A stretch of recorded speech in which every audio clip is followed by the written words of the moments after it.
Hello guys, कैसे हैं आप लोग। आज हम HTML के सिंटैक्स के बारे में पढ़ने वाले हैं। ठीक है, तो चलिए हम अपने स्क्रीन पे चलते हैं एंड मैं आपको बताता हूँ कि HTML सिंटैक्स किसको कहते हैं, उसकी डेफिनेशन क्या है। सो चलिए स्क्रीन पे चलते हैं हम। सो ये मैंने कुछ XD पे आपके लिए बना के रखा हुआ है। ठीक है, यहाँ पे बहुत ही सिंपल वे में है। ठीक है, बहुत ही सिंपल वे में आपको समझ में आ जाएगा क्योंकि बहुत छोटा टॉपिक है, ज़्यादा बड़ा टॉपिक नहीं है।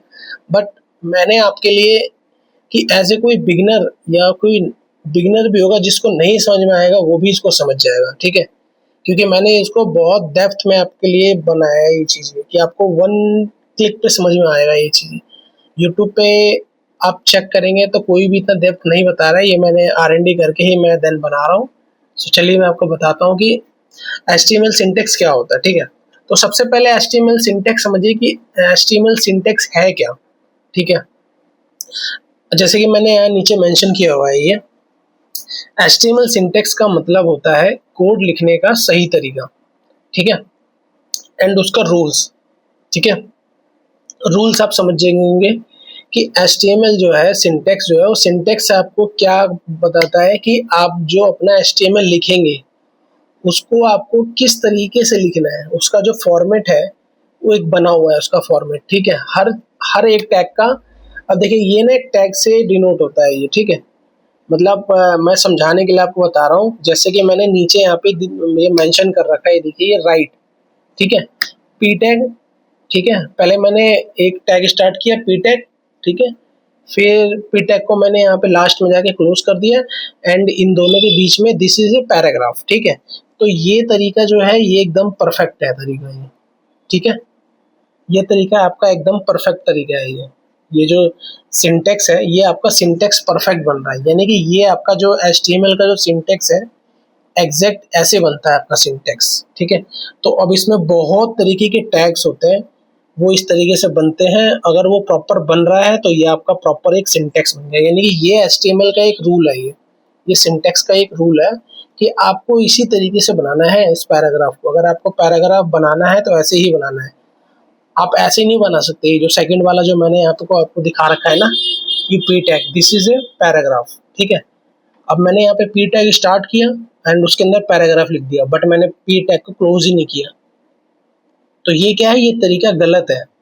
HTML इसको एरर में काउंट नहीं करेगा क्योंकि HTML इग्नोर करता है, मतलब वो उतना रेस्ट्रिक्ट नहीं करता है इन सब चीज़ों को। ठीक है, लेकिन ये तरीका गलत है, रॉन्ग तरीका है ये। ठीक है, तो इसलिए हमें फर्स्ट वाले तरीके को फॉलो करना होता है। ठीक है, सो HTML आप ये सिंटेक्स आपको क्लियर समझ में आ गया होगा कि जो सिंटेक्स होता है HTML का वो एक रूल बताता है कि हमें किस तरीके से उस सिंटेक्स को बनाना है। ठीक है, तो चलिए मैं आपको ना अभी एक प्रोजेक्ट में बना के भी दिखा देता हूँ कि कैसे आप ये बनाएंगे, किस तरीके से। ठीक है, कितने कितने तरीके के होते हैं। ठीक है, सो हम यहाँ से विजुअल स्टूडियो अपना ओपन कर लेते हैं।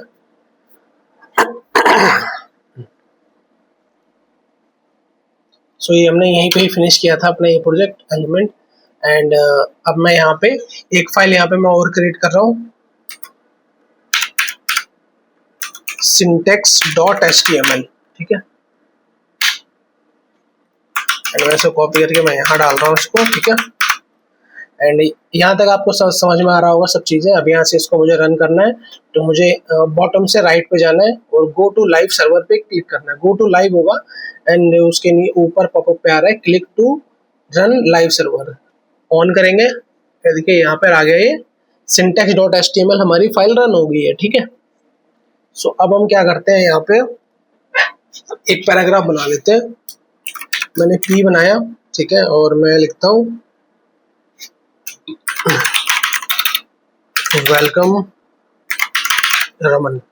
ठीक है, ये मैंने अपना नाम ऐड कर दिया इसमें, ये मैंने पी टैग को क्लोज कर दिया। ठीक है, यहाँ आते हैं, देखिए यहाँ पे ये रिफ्लेक्ट भी हमारा हो रहा है यहाँ पे। ठीक है, वेलकम टू रमन। ठीक है, अब देखिए ये तरीका एकदम सही है तरीका ये। ठीक है, अब मैं पी को हटा देता हूँ।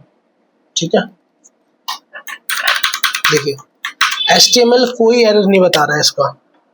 मैंने पी टैग जो क्लोज टैग को हटा दिया, कोई एरर नहीं बता रहे। देखिए यहाँ पे कोई भी एरर नहीं आ रहा है, नो प्रॉब्लम आ रहा है यहाँ पे, देख रहे हैं यहाँ पे।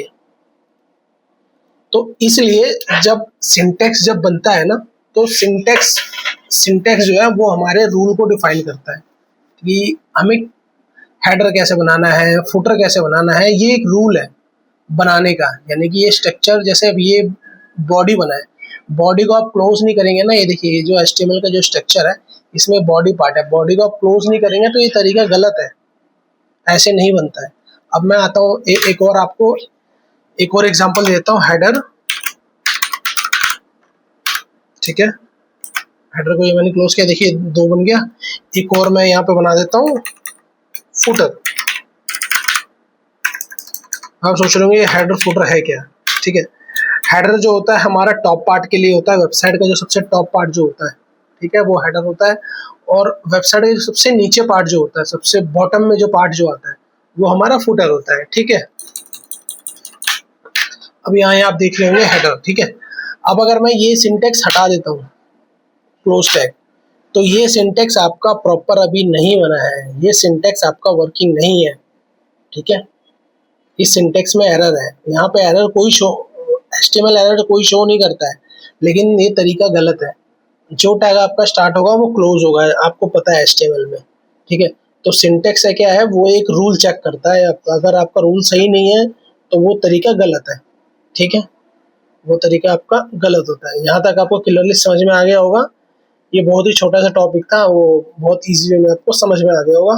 So okay, so next video में हम पढ़ने वाले हैं टैग्स के बारे में। ठीक है, कि टैग्स कितने तरीके के होते हैं, HTML में कितने तरीके के टैग्स होते हैं। HTML में बहुत तरीके के टैग्स होते हैं। ठीक है, और मैं आपको उसमें वो भी बताने वाला हूँ कौन सा आप यूज़ करते हो, हम जो रेगुलर बेसिस पे कौन कौन से HTML यूज़ करेंगे, टैग्स कौन से यूज़ नहीं करते हैं। ठीक है, वो मैं सारे आपको बताऊंगा एक एक डिफाइन करके कि हाँ किस किस तरीके से करना है। ठीक है, सो तब तक के लिए वीडियो में आप लोग बने रहिए and please like share and subscribe कीजिएगा। ओके देन, तब तक के लिए टिल देन बाय बाय।